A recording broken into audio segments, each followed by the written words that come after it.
వేసవి కాలంలో నోరూరించే ఆవకాయని మా ఇంట్లో మావిడ ఎలా పెట్టిందో చూసేద్దాం రండి.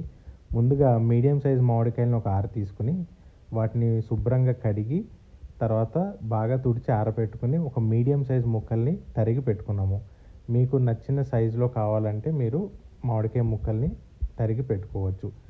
మీరు ఈ పచ్చడిని ఇది బేసికల్లీ నిల్వ పచ్చడి కాబట్టి సంవత్సరం పొడుగునా ఉండేలాగా పెట్టుకోండి. దానికి జాగ్రత్తగా ఉండడానికి కాయకి మాత్రం తడి ఉండకూడదు. మొత్తం తడి ఆరిపోయేదాకా గుడ్డతో తుడుచుకొని పెట్టుకోండి. ఈ మామిడికాయ ముక్కలన్నీ ముందుగా ఒక బాండీలో వేసుకుని, తర్వాత దీనికి కావాల్సిన కారం, మేము 6 మామిడికాయలకి ఒక గ్లాస్ కారం తీసుకున్నాము. ఒక గ్లాస్ సైజ్ అంటే 250 ml. మనం నీరు తాగే గ్లాస్ కారం తీసుకుని కారం మొత్తం వేసేసేయండి.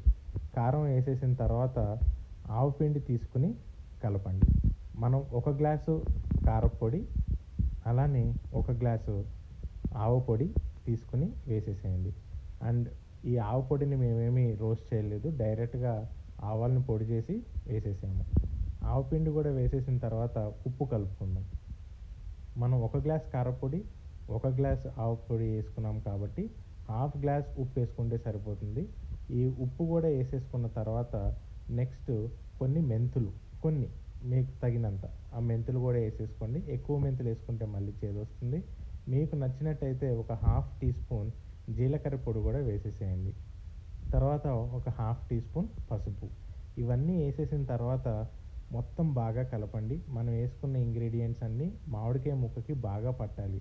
ఇవన్నీ అయిన తర్వాత నూనెని వేసుకోవాలి. నూనె తగినంత, ఇక్కడ ఇంత అంత అని నూనె వేయడానికి చెప్పక్కర్లేదు.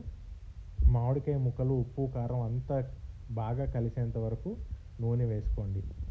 నూనె వేసుకుని ప్రతి ముక్కకి కూడా మనం వేసిన ఉప్పు, కారం పట్టేలాగా కలిపేసుకోండి. అంతా కలిపిన తర్వాత ఈ పచ్చడి మీకు ఇలా రెడీ అయిపోతుంది. ఇందులో కావాల్సి వస్తే మీరు వెల్లుల్లిపాయలు కూడా రెబ్బలు తీసి కలుపుకొని పెట్టుకోవచ్చు.